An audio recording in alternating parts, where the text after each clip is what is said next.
Hello guys, আসসালামু আলাইকুম। অনেক দিন পরে চলে আসলাম আবার একটি ছোট্ট রান্নার ব্লগ নিয়ে। আমার বাচ্চাদের পরীক্ষা ছিল, আমি নিজে একটু অসুস্থ ছিলাম, সেজন্য এতদিন সবার সাথে দেখা করতে পারিনি।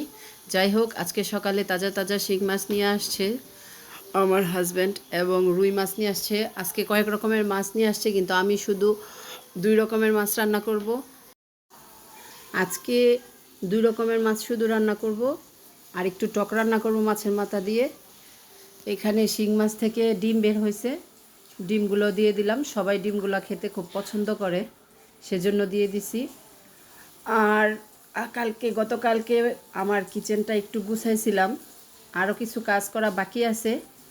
বাচ্চাদের পড়াশোনার জন্য অনেক সময় মোবাইল ফোনের পিছনেও দিতে পারছি না, এবং নিজের পিছনেও দিতে পারি না। অনেক কাজ রেখে রেখেই বাচ্চাদেরকে পড়াশোনা করাইতে হয়।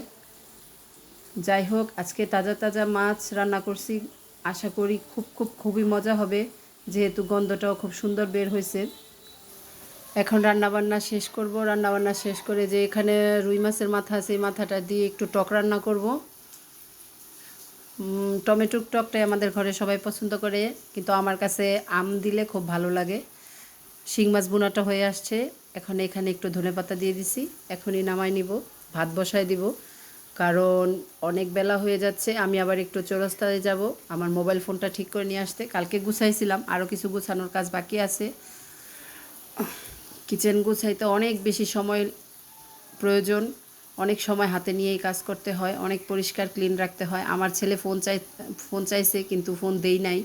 সে গেম খেলতে পারে না, তাই একটা ঘুষা মেরে আমার হাঁড়িটা ব্যাকা করে ফেলছে।